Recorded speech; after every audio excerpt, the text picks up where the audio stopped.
Hi guys, मेरा नाम है वीवू और आपका स्वागत है इंडिया रेस पर। आज जो है हम बात करने वाले हैं नई अर्टिगा के बारे में। आज जानेंगे डिटेल से कि क्यों मारुति सुजुकी को एक क्विक अपडेट इसके अंदर लेके आना पड़ा, क्या क्या है वो अपडेट्स, क्या क्या है मैकेनिकल चेंजेस, क्या क्या है वो फीचर अपडेट्स, और अब इसकी नई प्राइसिंग भी जानेंगे। तो आप अगर चैनल पे पहली बार हो तो जल्दी से सब्सक्राइब कर लो दोस्तों, क्योंकि बहुत सारा अमेजिंग कंटेंट आप ऑटोमोबाइल का यहाँ पे मिस आउट कर रहे हो जो मेरे चैनल पे एक्चुअली आता रहता है। हम जो है वो आज अर्टिगा को प्रॉपरली ओवरव्यू करेंगे, एक प्रॉपर डिटेल में वॉक अराउंड करेंगे। It is not a drive review, तो वो लोग जो एक्चुअली ड्राइव रिव्यू देखना चाहते हैं सब्सक्राइब कर लीजिए, क्योंकि आने वाले टाइम में हम एक डिटेल्ड ड्राइव रिव्यू इस गाड़ी का लेके आ रहे हैं। चलिए स्टार्ट करते हैं। गाइस, मिलते हैं आज के स्पॉन्सर से। हम बात कर रहे हैं Boodmo.com की। गाइस, जब भी हम लोग जो है वो बात करते हैं किसी ऐसी गाड़ी की जो प्रोडक्शन में एक्चुअली खत्म हो गई है, या आपने ऑलरेडी एक ऐसी गाड़ी जो है परचेज की हुई है जो इंडिया में अब जो है जिसका प्रोडक्शन बंद हो चुका है या चली गई है इंडिया छोड़ के कोई कंपनी, ऐसे में स्पेयर पार्ट्स अवेलेबिलिटी की काफ़ी इश्यूज रहते हैं। और यहाँ पर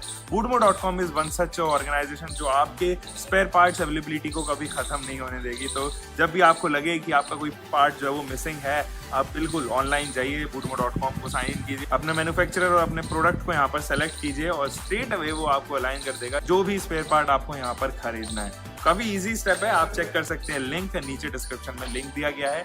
चलिए शुरू। चलिए दोस्तों, सबसे पहले तो मैं बता दूं कौन कौन से वेरिएंट में आ रही है। VXI, ZXI, ZXI ऑप्शनल, और आप अगर इसको CNG में खरीदना चाहते हैं तो VXI एंड ZXI जो है वो एक्चुअली में एक वेरिएंट आ जाते हैं, शामिल हो जाते हैं, जिनमें आप इनको CNG में भी खरीद सकते हैं। अगर मैं इसकी कॉस्टिंग की बात करूं तो ये अब 8.35 लाख रुपीज़ एक शोरूम कॉस्ट कर रही है, और अगर आपको इसका CNG वेरिएंट खरीदना है, यानी कि VXI वेरिएंट खरीदना है, 10.44 लाख रुपीज़ एक शोरूम आपको देने पड़ेंगे, और ZXI वेरिएंट में ये आ जाएगी स्ट्रेट अवे 11.54 लाख रुपीज़, यानी कि 1,10,000 रुपये एक्स्ट्रा आपको नेक्स्ट वाले अपडेटेड वेरिएंट के लिए देने पड़ेंगे। इसके अंदर 3 कलर ऑप्शंस भी जो है वो इंट्रोड्यूस हुए हैं जो नए हैं, जिनमें से रेड है, एक सिल्वरिश है, नहीं 2 कलर ऑप्शन एक्चुअली, रेड और सिल्वर, ये दो कलर ऑप्शन यहाँ पे हुए हैं। एनीवे, हम लोग बात करते हैं इसके फ्रंट फेशिया की और जानते हैं कि क्या क्या जो है वो फ्रंट से चेंज हुए हैं। तो सबसे पहले चलते हैं इसकी हेडलाइट यूनिट पे, और जैसे ही आप हेडलाइट यूनिट को देखोगे तो ब्लैकआउट किया गया है दोस्तों, और प्रोजेक्टर के साथ में डुअल बैरल जो है वो यहाँ पर दी गई। हालांकि ये हेलोजन ही है, इसके top of the line variant में भी हेलोजन ही आपको मिलता है। यहाँ पे क्रोम का इस्तेमाल किया गया है, इवन रिफ्लेक्शन के पार्ट पे भी आपको लगेगा कि क्रोम जो है वो लगा हुआ है, बट ये एक्चुअली रिफ्लेक्टर्स दिए गए हैं, अच्छे लगते हैं। एक्चुअली DRL है, ऐसा लगता है कि DRL जो है वो यहाँ पर जल गई हो। थोड़ा सा अगर मैं आपको नीचे लेके चलूँ तो यहाँ पर दी गई है फॉग लैम्प की हाउसिंग। अब ये जो फॉग लैम्प की हाउसिंग है वो ब्लैकआउट की गई है। अब ये क्योंकि सेकंड वेरिएंट है तो उस वेरिएंट के हिसाब से इसको जो है वो आप फॉग लैम्प यूनिट यहाँ पर नहीं देखोगे।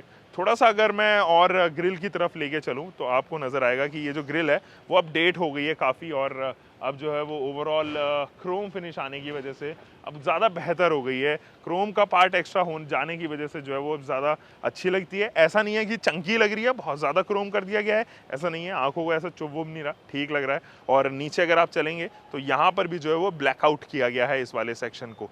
तो ओवरऑल अगर बात की जाए प्रॉपर डिज़ाइन की, और ये अभी भी काफ़ी अपडेटेड लगती है, और डिज़ाइन के मामले में मुझे लगता है कि ये अभी भी फ्रेश लुक रखती है, वो अपील रखती है, जिसकी वजह से लोग इसकी तरफ अट्रैक्ट एक्चुअली में हों।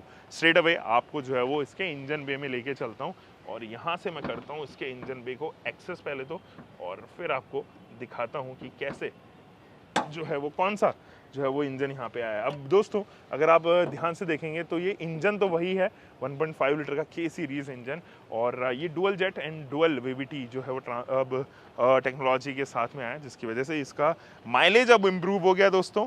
अब जो है वो इसका माइलेज 20.5 किलोमीटर पर लीटर ये कंपनी क्लेम कर रही है, मारुति क्लेम कर रही है मैनुअल में। और अगर आप इसका ऑटोमेटिक ट्रांसमिशन लेते हैं, AT लेते हैं, जो कि एक टॉर्क कन्वर्टर यूनिट है, 6 स्पीड टॉर्क कन्वर्टर यूनिट, पहले इसके अंदर 4 स्पीड टॉर्क कन्वर्टर यूनिट आया करता था, तो उस वजह से जो है वो अब फ्यूल एफिशिएंसी 20.3 हो गई है ऑटोमेटिक में। हालांकि अगर मैं बात करूं पावर फिगर्स के तो 1 bhp जो है वो रिड्यूस हुई है, 102 bhp के करीब जो है वो अब इसके पावर फिगर्स हैं।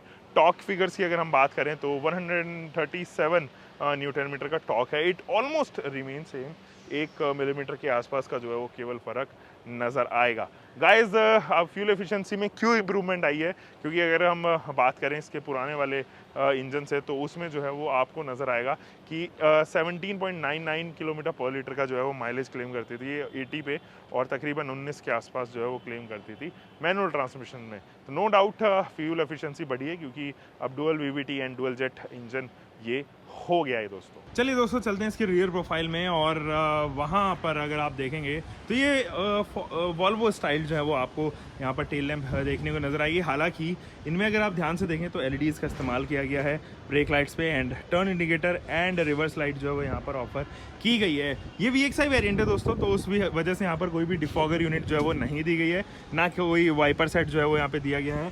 हाई माउंटेड आपको स्टॉप लैम्प मिलती हैं, एंड यहाँ अगर आप देखेंगे तो सुजुकी का लोगो ऑफर किया गया है विदाउट एनी क्रोम बार। तो अर्टिगा का लोगो इधर एंड स्मार्ट हाइब्रिड टेक्नोलॉजी का लोगो आपको राइट साइड में मिलेगा। नीचे भी ट्वीक्स की गए हैं दोस्तों, और अगर आप यहाँ पर देखें तो ये कुछ इस तरीके से जो है वो आपको कुछ एग्रेसिव टोन जो है वो यहाँ पर नज़र आएगी। 4 आपको सेंसर्स मिलते हैं रिफ्लेक्टर यूनिट के साथ में। अब गाइस हम बात करते हैं इसकी साइड प्रोफाइल की, क्योंकि उसके बारे में हम बात करना भूल गए थे। विंडो पैनल की अगर हम बात करें तो यहाँ पर आप देखेंगे ज़्यादा हॉरिजॉन्टली माउंटेड है। आपको लगेगा कि हाँ एरी है काफ़ी, क्योंकि बड़े से जो है वो विंडोज़ दिए गए हैं। इनफैक्ट इसका क्वार्टर मिरर भी काफ़ी बड़ा सा है, तो वो लोग जो इसको माउंटेन्स पे लेके जाने वाले हैं, वो लोग जो एक्चुअली एंजॉय करने वाले हैं अपनी ड्राइव्स, 4 से 5 लोग जाना चाहते हैं साथ में कंफर्टेबली, बहुत ईजिली जो है वो इस गाड़ी के साथ में जा सकते हैं। और एक्चुअली में सीनिक ब्यूटी के लिए ही विंडोज़ काफ़ी सही रहने वाली है आपके लिए। हम ज़रा बात कर लेते हैं इसके टायर साइज़ की, और जब हम टायर साइज़ की बात करते हैं तो ये देखिए, क्योंकि ये काफ़ी कॉम्प्लेक्स जगह पे खड़ी हुई है, तो आपको रियलाइज़ होगा कि जो टायर्स हैं एक्चुअली वो डिसेंट साइज़ के हैं। 185, 65 रेडियल 15 इंचज़ के टायर्स हैं, और ठीक लगते हैं, कोई प्रॉब्लम नहीं है। स्टील रिम्स ही आपको जो है वो इसमें ऑफर किए गए हैं।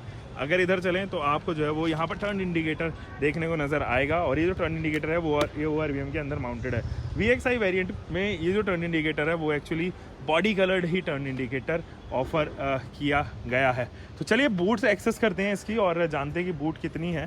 तो जैसे ही मैं अंदर लेके चलूँगा तो आपको रियलाइज़ होगा ये 209 लीटर की बूट है, और अगर आप इसको और नीचे डाल देते हैं तो ये दोनों सीट्स को अगर स्ट्रेट हो जाती हैं तो बिल्कुल स्ट्रेट बन जाती है, और तब ये तकरीबन 400 प्लस की जो है वो बूट यहाँ पर हो जाती है। यहाँ पर भी जो है वो अलग अलग पार्ट्स दिए गए हैं, जिनके अंदर आप एक्चुअली सामान स्टोर वगैरह कर सकते हैं दोस्तों। और इसको फिलहाल रखते हैं, फ्लैट हो गई है बिल्कुल, अच्छी लग रही है बूट। और एक्चुअली में आपको लगेगा कि हाँ बूट के नाम पे बूट दी गई है। 7 सीटर में अक्सर आप जो है वो बूट कॉम्प्रोमाइज़ होते हुए देखते हो, यहाँ इतनी ज़्यादा नहीं हो रही है ऑब्वियसली, क्योंकि लेंथ ज़्यादा होती है, व्हील बेस डिसेंट साइज़ का होता है, उस वजह से बूट स्पेस भी बनाना जो है वो एक चैलेंज हो जाता है मैन्युफैक्चरर्स के लिए। यहाँ पर 209 लीटर का बूट है, which I believe is a good boot for an MPV like this.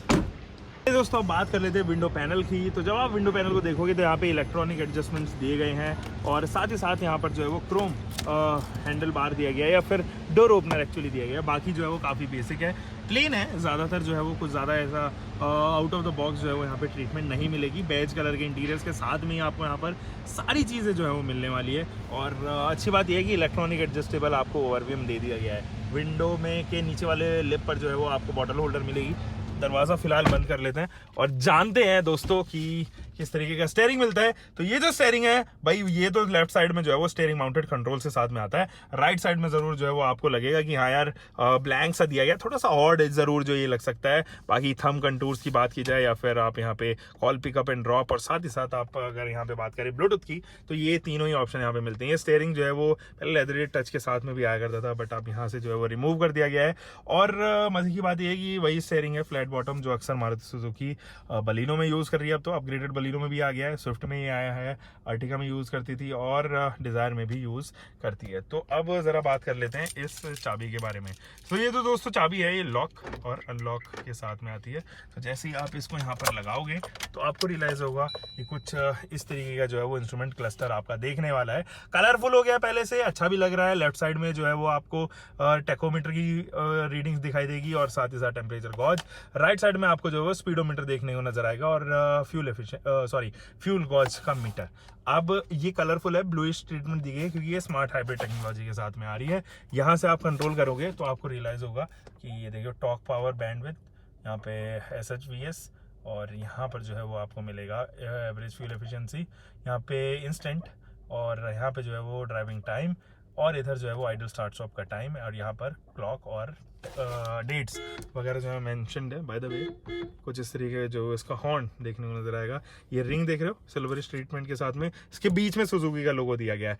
अब चलिए बात कर लेते हैं दोस्तों इस इंफोटेनमेंट सिस्टम की। ये जो इंफोटेनमेंट सिस्टम है वो लेफ्ट साइड में जो है वो वॉल्यूम के कंट्रोल्स आते हैं इसमें, प्लस माइनस कुछ इस तरीके से, radio, USB and aux connectivity के साथ में, और ब्लूटूथ कनेक्टिविटी के साथ में आप इसको एक्सेस कर सकते हो। यूएसबी एक्चुअली नहीं है, तो radio, media setup, channel frequency, ये सारे कंट्रोल जो है वो kind of sensitive touch, capacitive touch जिसको कहते हैं, वो इस तरीके के टच के साथ में यहाँ पर दिया गया है। यहाँ पे जो है वो हैजार्ड लैंप्स दिए गए हैं, और यहाँ पे जो है वो एंटी थेफ्ट की लाइट एक्चुअली आप देखोगे जब आप इसको लॉक कर दोगे। यहाँ पर जो है वो ऑटोमेटिक क्लाइमेट कंट्रोल तो नहीं ऑफर किया गया है, बट हाँ जो एसी है वो 4 नॉब्स के साथ में आते हैं, 4 स्पीड के साथ में आता है। लेफ्ट राइट साइड में जो है वो टेम्परेचर के लिए एडजस्टमेंट दिया गया है, लेफ्ट साइड में जो है वो आपको मिलता है अलग अलग मोड्स एंड रिसाइक्लेबल जो है वो यहाँ पर कुछ इस तरीके के जो है मोड्स मिलेंगे, रिसाइक्लेबल एयर या फिर आपको बाहर की हवा चाहिए। नीचे चले तो 12 वोल्ट का डीसी सप्लाई है, और इधर जो है वो यूएसबी एंड ऑक्स के कनेक्शंस दिए गए हैं। इधर क्योंकि कोल्ड ग्लव बॉक्स नहीं दिया गया तो उसकी जगह जो है वो कूल्ड वेंट्स दिए गए हैं। आप इसमें कैन रखिए, बॉटल रखिए, तो आपकी बॉटल जो है वो ठंडी होने के चांसेस यहाँ पर बढ़ जाएंगे, ज़्यादा ठंडी रहेगी कंपैरेटिव अगर वैसे ही रखे जाए तो। और आप एसी वेंट्स पे थोड़ा सा ध्यान दो। जब आप एसी वेंट्स की तरफ ध्यान दोगे ना तो आपको रियलाइज होगा कि कुछ ऑडी इंस्पायर्ड जो है वो एसी वेंट्स हैं। जब अर्टिगा एक्चुअली आई थे तो लोग इसके दीवाने थे, काफ़ी मज़ा आता था उनको कि चलो कुछ तो इनोवेटिव जो है वो मारुति सुजुकी ने इस बार किया। इसी की वेंट्स यहाँ पर दिए गए हैं जिनको आप एक्चुअली कंट्रोल कर सकते हो उस वाले पार्ट से, और इधर भी जो है वो कंट्रोल दिया गया है। बीच के लिए कोई कंट्रोल नहीं है, तो उनको ऊपर नीचे और लेफ्ट साइड ही आप जो है वो कर सकते हो। ग्लव बॉक्स के नाम पर क्या क्या दिया गया है, तो कुछ इस तरीके का ग्लव बॉक्स दिया गया है जो छोटा है, which I believe decent size ही है, या ढंग से जो है वो इसको एक्चुअली बनाया नहीं गया, ये बड़ा बन सकता था क्योंकि स्पेस एक्चुअली काफ़ी है। बाय द वे यहाँ पर डुअल टोन देने की कोशिश की गई है, बट इसको शायद मैं प्रॉपर डुअल टोन ना बोलूँ क्योंकि ये डार्कर शेड ही है इसी कलर का जो मुझे लग रहा है, तो थोड़ा सा ब्राउनिश टोन जो है यहाँ पे ऑफर किया गया है। कुछ इस तरीके का IRVM जो मैनुअल रखा गया है दोस्तों। यहाँ पर अगर आप देखें तो आप देखेंगे कि लाइट जो है वो हेलोजन पार्ट पर ही रखी गई है। इधर जो है वो ज़रूर आपको लगेगा कि कार्ड होल्डर जो है वो दिया गया है, एंड लेफ्ट साइड में जो है वो मिरर आपको देखने को नजर आएगा। अब यहीं से जो है वो कूल होके जो है वो हवा जाएगी पीछे। यहाँ से सेक्शन है, इसका सेक्शन के वेंट्स दिए गए हैं, एंड यही वेंट जो है वो पीछे आपको जो है वो हवा पास ऑन करेंगे। पीछे चलते हैं दोस्तों। यहाँ का कंफर्ट तो मुझे काफ़ी अच्छा लग रहा है, यहाँ पे कोई भी प्रॉब्लम ऐसे नहीं है, और ये सीट जो है वो काफ़ी कुशनी है, और लॉन्ग रन में आपको मुझे नहीं लगता कि ये परेशान करने वाले है। तो इनको थोड़ा आगे करते हैं और जानते हैं कि पीछे एक्चुअली स्पेस कितना है। अभी बिल्कुल डेड एंड पे है, और लेफ्ट साइड वाला जो है वो एक्चुअली में इसको अनलॉक कर देते हैं पहले, तो यहाँ से हुआ ये अनलॉक, और लेफ्ट साइड पे अगर हम देखें तो वो वाला सेक्शन अगर आप देखेंगे तो वो पीछे तक जो है वो यहाँ पर दिया गया है। चलिए दोस्तों, ये जो है वो विंडो पैनल कुछ इस तरीके का ऑफर किया गया है, और यहाँ से जैसे ही मैं इंग्रेस करूँगा तो आपको यहाँ पर तो अच्छा खासा नी रूम मिलेगा, लेग रूम भी बहुत अच्छा खासा है क्योंकि ये सीट बिल्कुल अपने डेड एंड पे है। इसको करते हैं थोड़ा सा पीछे, और यहाँ से भी इसको कोशिश करते हैं पीछे करने की। जी हाँ, तो ये हो गई है 12 वोल्ट का DC सप्लाई। अब ये जो है वो पीछे के डेड एंड पे है। यहाँ पर देखते हैं कितनी जगह है। नी रूम मेरे पास अभी बच रहा है, बट लेग रूम जो है वो उसके नाम पर कुछ भी नहीं है। तो इसका डेड एंड और इसके डेड एंड पे आपको अंतर एक्चुअली नज़र आ गया। कुछ AC वेंट्स, चारों AC वेंट्स यहाँ पर है। ये ऑल्टो स्टाइल्ड है, ये पुराने वाली ऑल्टो में जो है वो 800 वाली ऑल्टो में जो है वो कुछ इस तरीके के AC वेंट्स आया करते थे। यहाँ पर अंडर था सपोर्ट इज़ नाइस, मुझे कोई प्रॉब्लम नहीं हो रहा, और मैं एक्चुअली इसको रिक्लाइन भी कर सकता हूँ। तो मैंने अपनी पोजीशन के हिसाब से इसको रिक्लाइन किया, और यहाँ अगर आप देखेंगे तो ये भी रिक्लाइन कर सकते हो, एंड इसको टू एंड फ्रो भी मूव कर सकते हो। हेडरेस्ट कुछ इस तरीके के, एक पीछे जो है वो लाइट दी गई है जो एक्चुअली शेयरेबल है second row and third row के लोगों के लिए। तो फिलहाल तो मैं आपको लेके चलता हूँ इसके लास्ट वाले सेक्शन में, यानी कि हम लेके चलेंगे आपको इसके थर्ड रो में। तो जैसे ही आप थर्ड रो में चलेंगे तो यहाँ से आपको इस वाली जगह से आपको जो है वो अंदर जाना होगा। इतना ये जो है वो यहाँ से हो सकता है flat. Okay,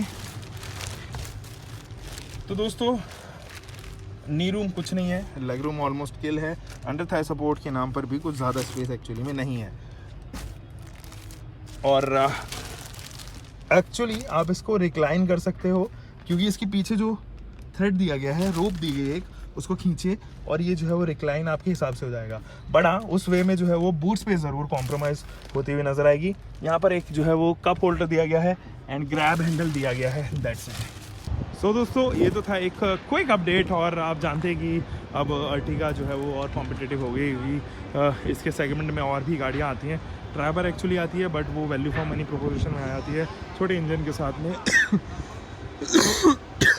all together it is a good package, और लोग एक्चुअली इसको ख़रीदते हैं क्योंकि ये मिड साइज़ आप MPV कह सकते हो, और मिड साइज़ MPV के हिसाब से जितना ही ऑफ़र करती है वो एक्चुअली लाजवाब है। लोग इसको जो है वो एक्चुअल में कमर्शियल में भी काफ़ी यूज़ करते हैं। तो ठीक है दोस्तों, अब लोग फ़िलहाल जो है वो इस वीडियो को करते हैं यहाँ पे एंड, और मिलते हैं एक और नई वीडियो के साथ में। आप तब तक अपना ध्यान रखें, सुरक्षित चलें। Until for next time, bye bye, take care, keep living your car, bike, whatever vehicle you are having, drive safe guys.